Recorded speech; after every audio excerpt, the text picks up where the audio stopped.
Hello everyone, today we're gonna talk about threads, and threads are basically a Lua type, and we are going to use them to stops and return again to a function. So we can use this, for example, for creating a progress bar for a function that takes a really long time. Let's say that you want to create many tracks, like 2000 tracks, something like that. And in the time that Reaper is creating them, you don't want the user to have just the Reaper frozen interface. You want something to indicate to the user that Reaper is actually doing something. So we're gonna use threads to do basically that. We are going to have a function that is creating tracks, and after I don't know, some tracks are created, like 100 tracks are created, we are going to pause this function for a while, go back to our GUI function, therefore the function for continuing in the next loop, let Reaper update the user interface, and then in the next loop we are going to go back to our function because it's inside a thread, and we are going to run it again. Okay, so it sounds a little complicated, but it's actually very simple. Lua makes it so easy for us. So let's start this script with some basic things. So our print function, and now let's create a function that creates many tracks. Okay, so create tracks, and we are going to call it 2 arguments, project and number of tracks. And the first thing that we are going to need is to prevent the UI to refresh, because we want it to run fast. So if you prevent it, it will run a little faster.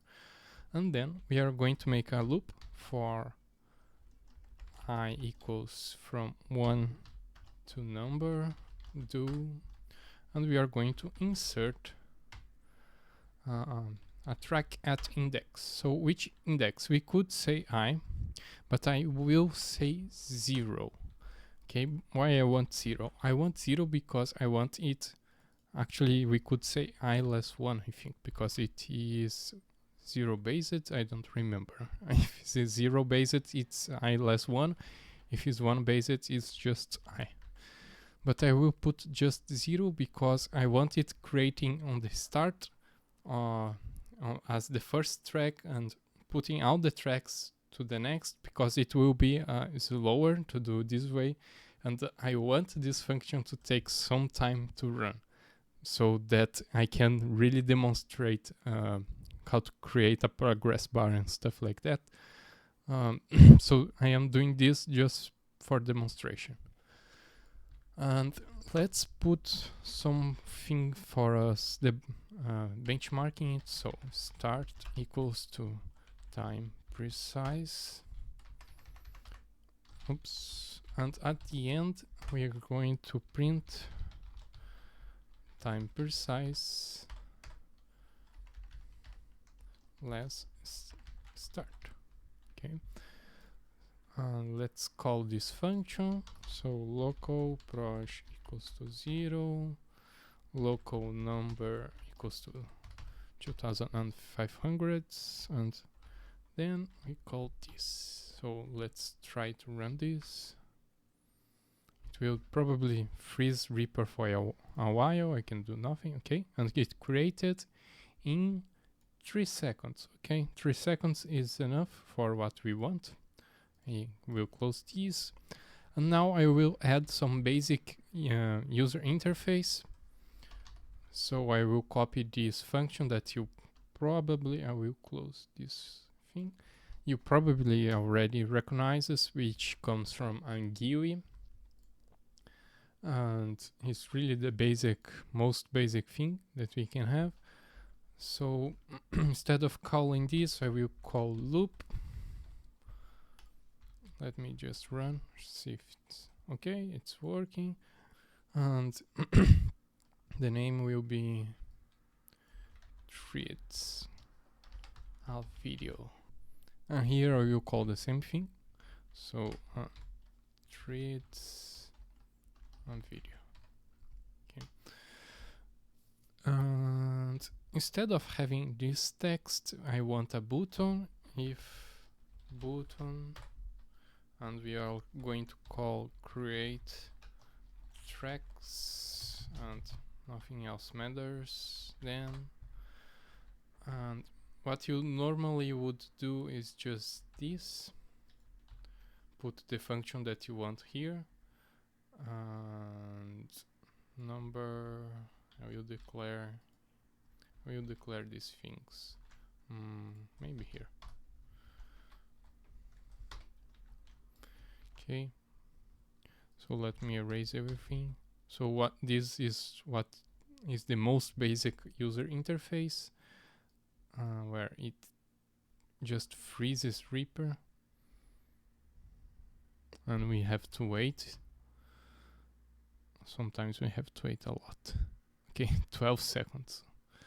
Okay, so we now have our small script that creates 2,500 tracks and freezes Reaper while doing this. And now we are going to put the coroutine functions in it, so we can create threads that we can restore later. So threads is basically this. Imagine it's like a function that is a book that you put a marker where you stop it, and when you go back, all your variables, local variables, are back at the state they were before. It's like pausing and going back to the same point.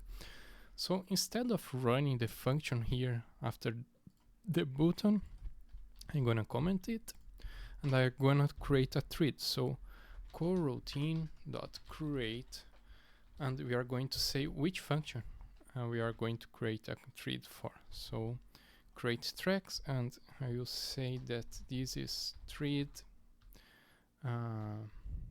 what I can say, thread create tracks.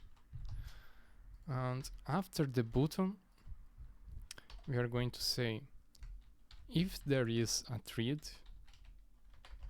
then we are going to resume it. So we are going to play it.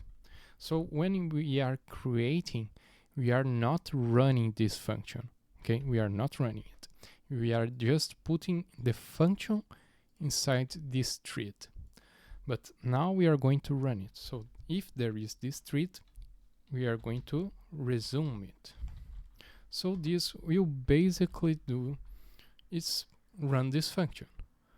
And the first time it is running, it will start from the top, of course.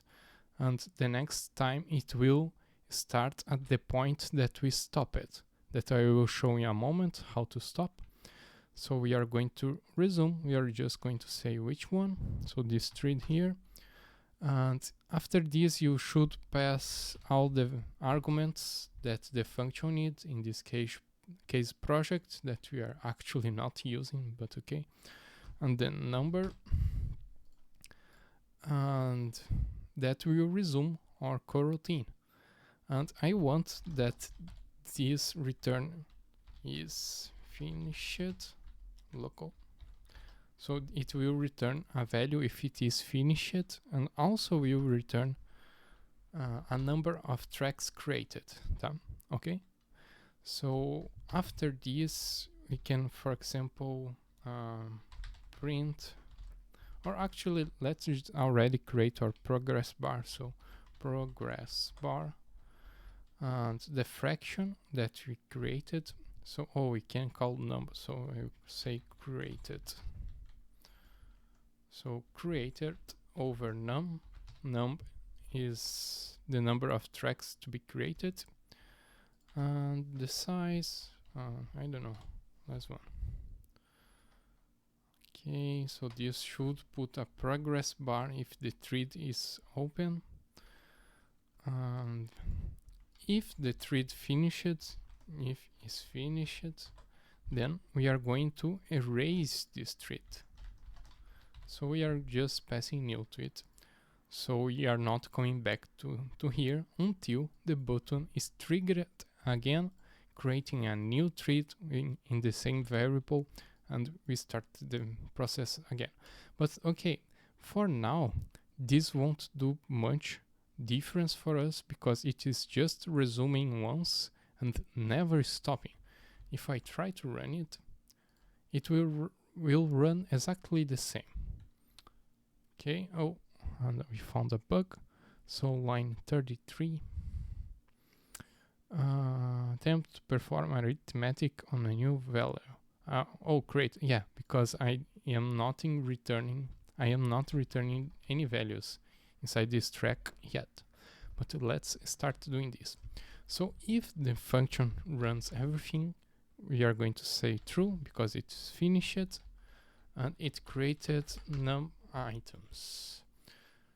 And where we are going to stop, you will stop with coroutine.yield. Okay, so this will stop the function. When it runs this line, it will stop the function, so it will go back to here. Okay, so it will resume play, and when it reaches yield, it will go back to here.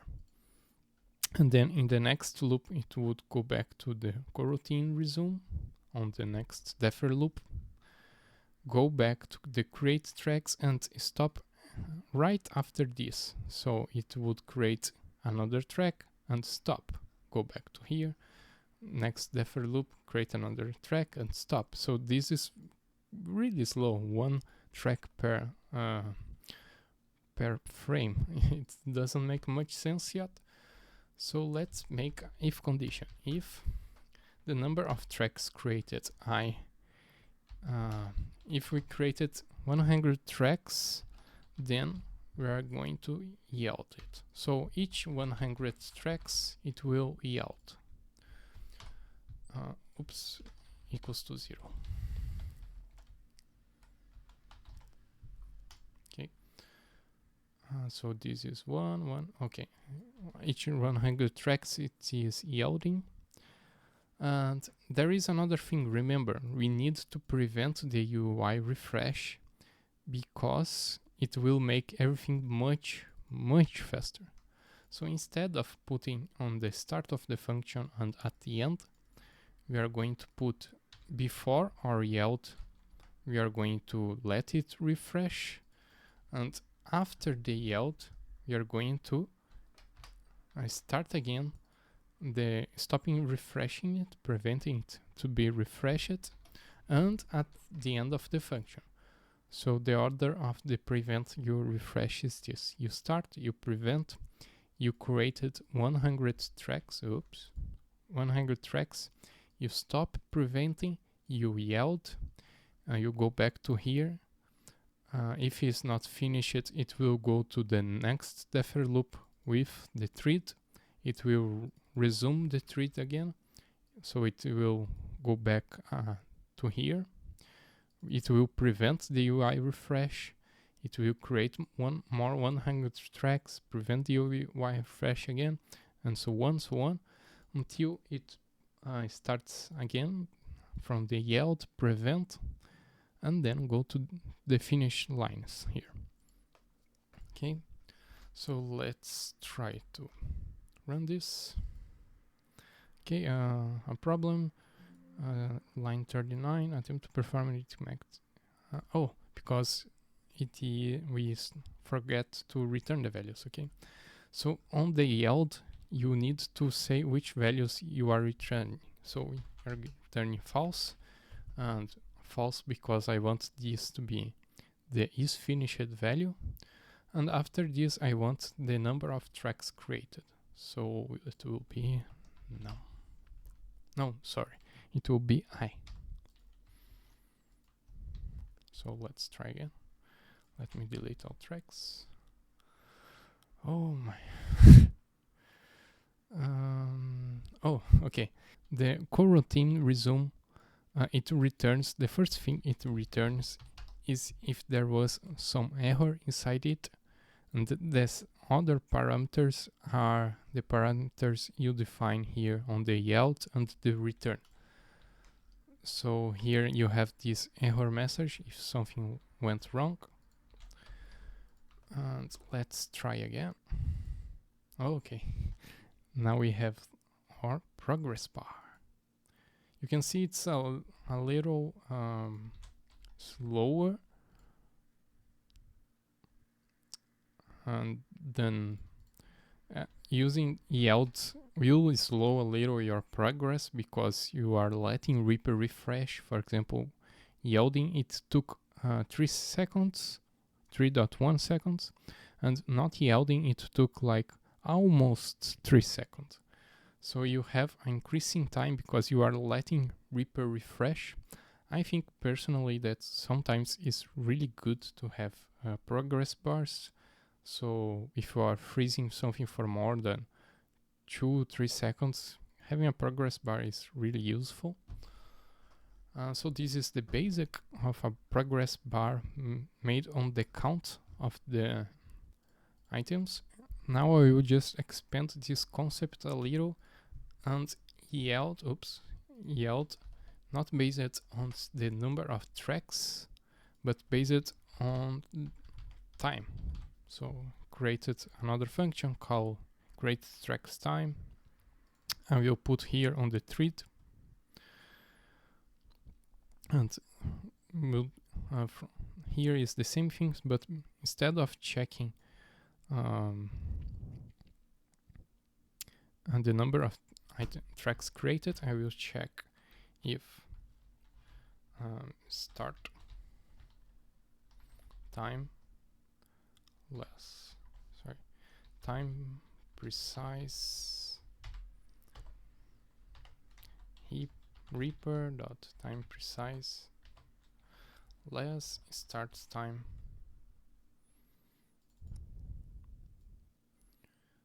is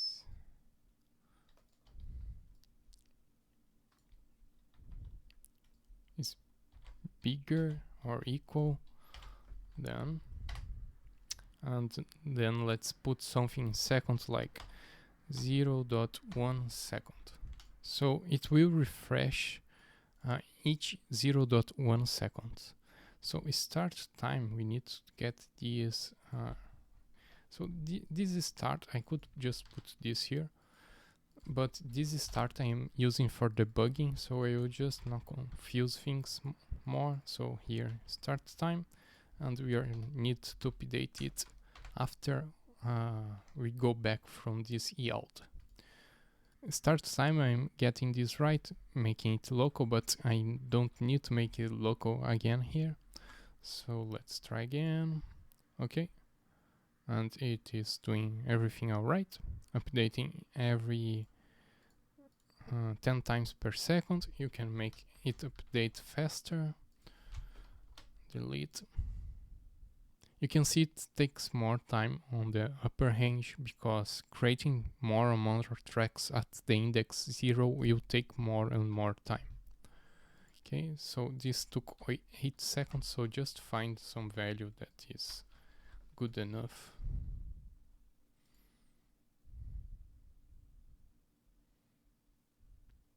Yeah, 3.9.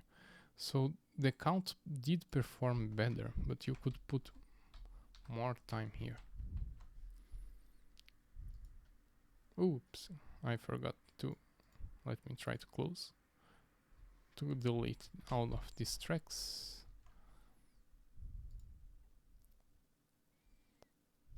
Yeah, I think this is too laggy. So okay, these are 2 ways to make to use threads to make the progress bar. And to just finish this video, I will show a shortcut that we have. So instead of saying coroutine and create, we have also the function coroutine.wrap. Okay, so instead of this returning a thread, it is returning a function. So we don't resume a function, we just call it normally. Okay, we just need to call it, and it won't return errors. It will be just like our function with yield things inside it. So I think this is alright already. So this is the warp. I normally use the warp. It's just a shortcut for the pair create and resume everything inside of a function. So instead of the tracks time, let me use the create tracks and yielding for per number of tracks created. I like it a little more. Let me run again. Yep, and everything work. So this is basically the basic information about treats, and I hope you can use it. I am still just beginning to explore treats, and I find it fascinating, and it's really good to be able to pause something and get back to it later. Bye.